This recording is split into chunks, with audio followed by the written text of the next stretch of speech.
In the Caldwell family, secrets were handled the same way power was. Quietly, and always behind closed doors. Richard Caldwell had one rule he never broke.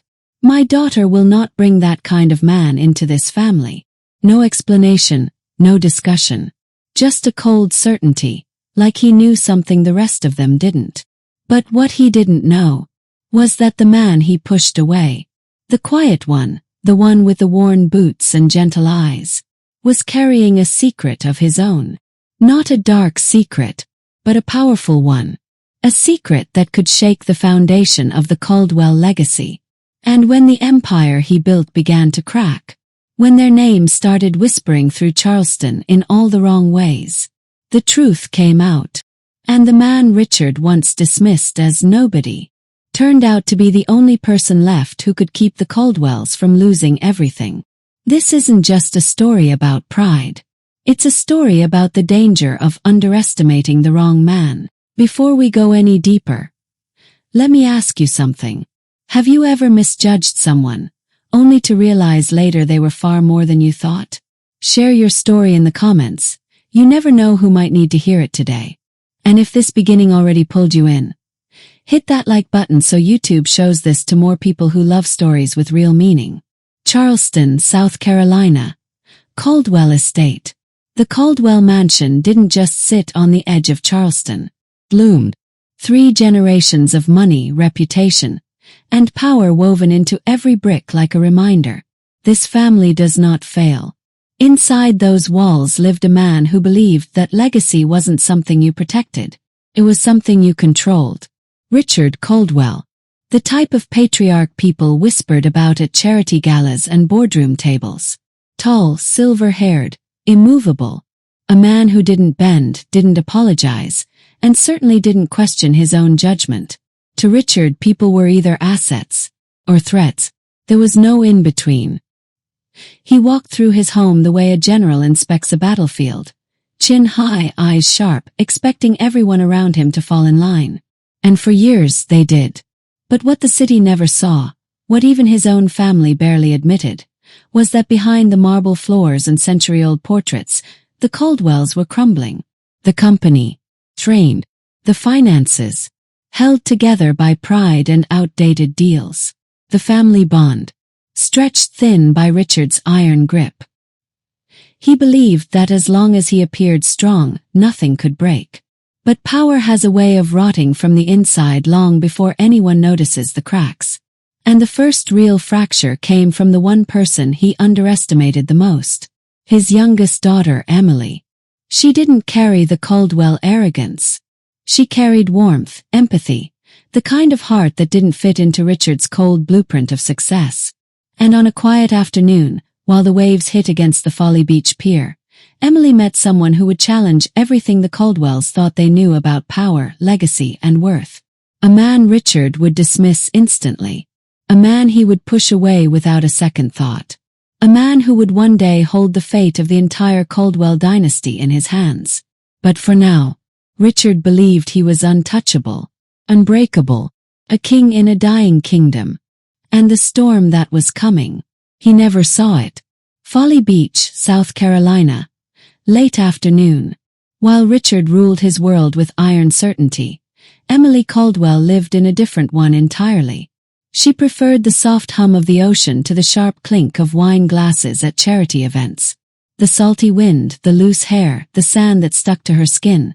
None of it matched the polished perfection her father demanded, but it was the only place she felt like herself. And that's exactly where she first saw him. Luke Harris. He was leaning over a weathered fishing boat at the end of the pier, sleeves rolled up, hands stained with engine grease. Not the kind of man the Caldwells invited to their dinner parties. Not the type who wore tailored suits or spoke in boardroom language. He worked with his hands.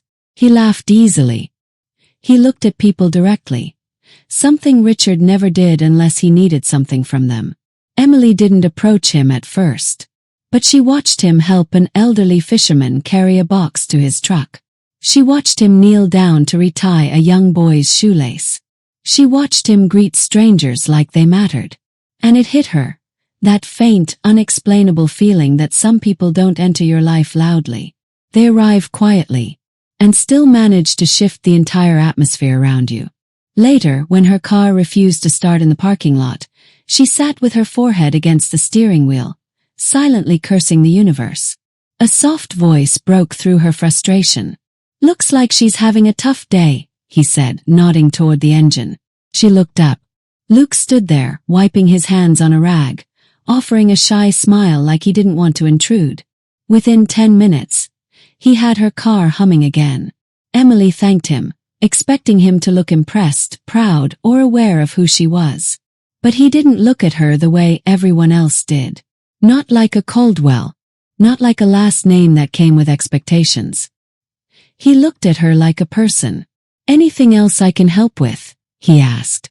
"No," she said, though her heart whispered, "I hope we meet again." And they did. Over and over. Coffee stands, beach walks, chance conversations that didn't feel like chance at all. There was something about Luke. Something familiar yet mysterious.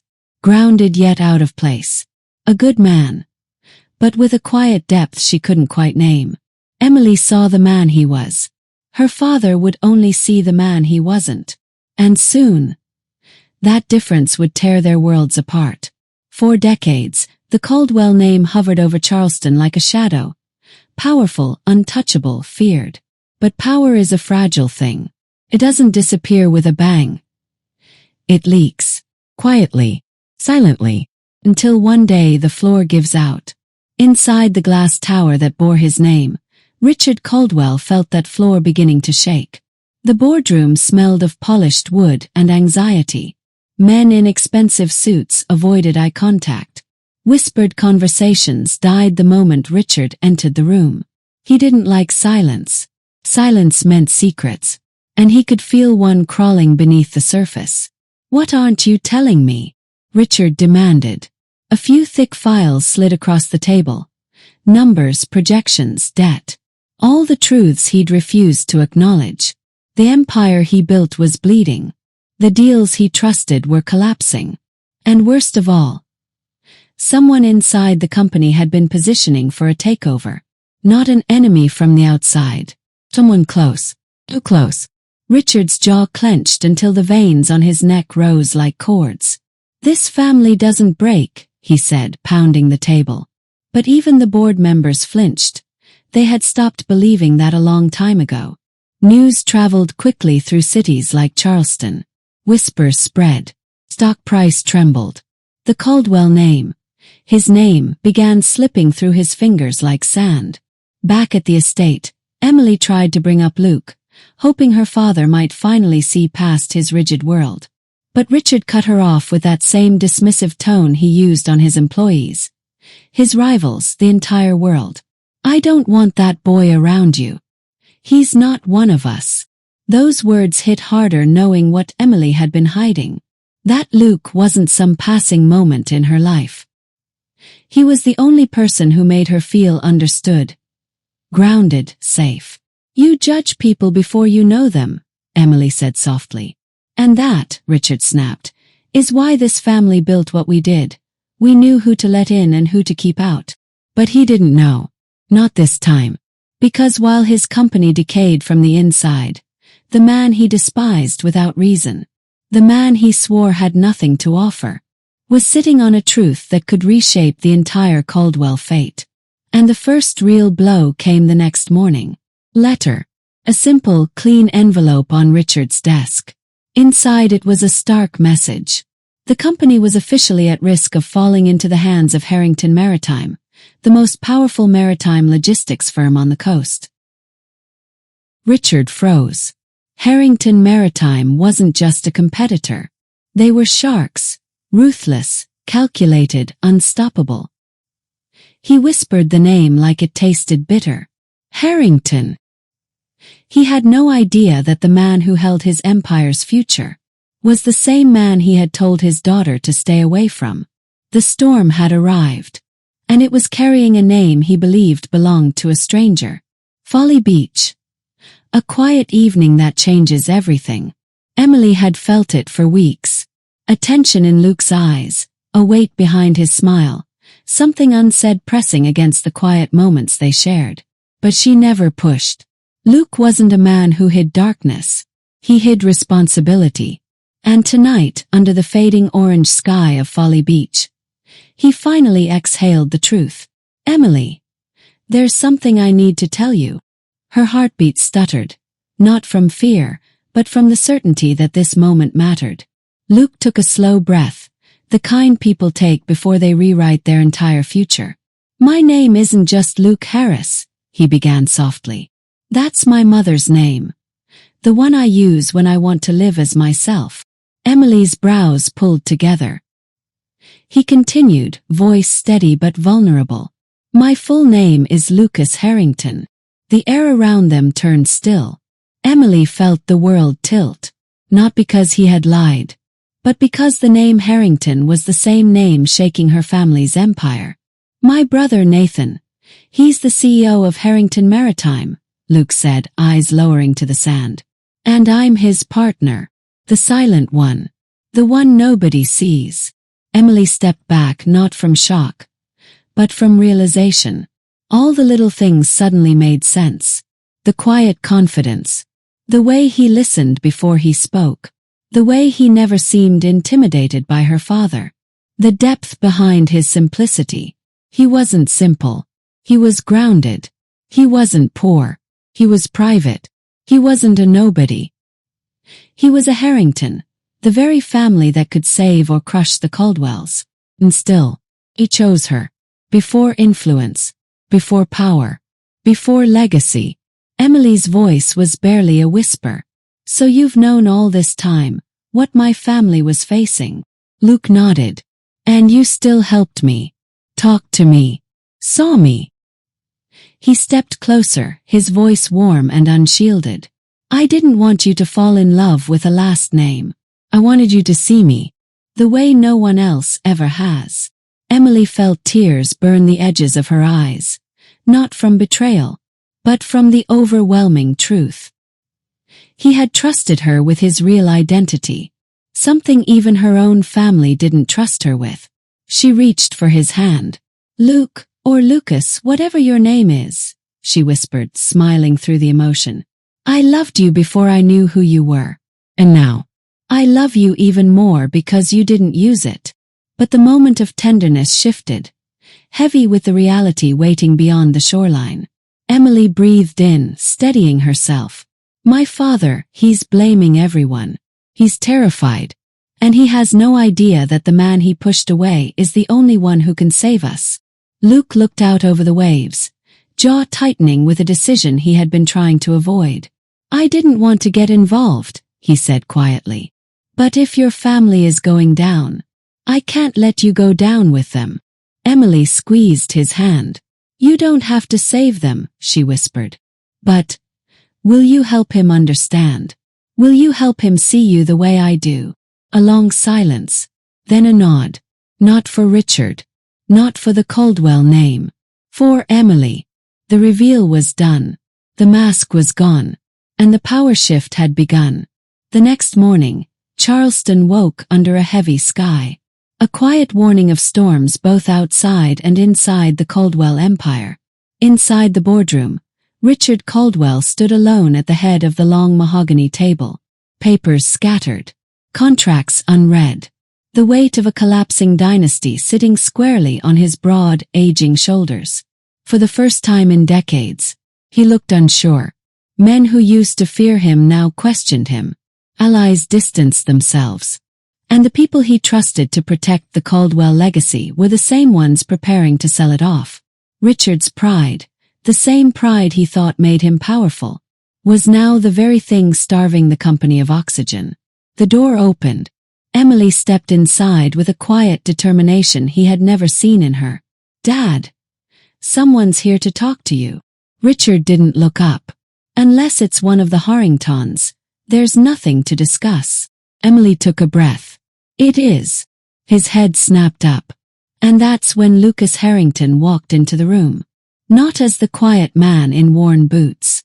Not as the boy Richard dismissed without a second thought. but as the co-owner of the very company holding the Caldwell future between two fingers. He wore no suit, no power tie, no expensive watch, just a simple shirt, rolled sleeves, and the confidence of a man who had nothing to prove, and everything to reveal. Richard's face hardened. "You," he growled. "You think you can walk into my house, my company, after lying to us?" Lucas interrupted gently. "I never lied, Mr. Caldwell. I simply let your daughter see me before my last name." The truth hit like a crack across Richard's pride. Emily stepped in. "Dad, he's here to help." Richard scoffed. "The Harringtons don't help. They take." Lucas's gaze didn't waver. "I'm not Nathan," he said. "I'm not here to take anything from you. I'm here because Emily asked. And because your company is 5 days away from losing everything." Silence. Heavy, suffocating. Even Richard felt it. Lucas placed a folded document on the table. A proposal. Not a takeover. Not a buyout. Partnership. A chance to save the Caldwell name. If Richard could swallow the thing he feared most, his own ego. Richard stared at the paper without touching it. His voice cracked, the smallest fracture in decades. "Why? Why would you help a man who pushed you away?" Lucas looked at him with the same calm Emily had fallen in love with. "Because I don't judge a family by the worst moment of the man leading it," he said softly. "And because Emily, she believed there was something worth saving here."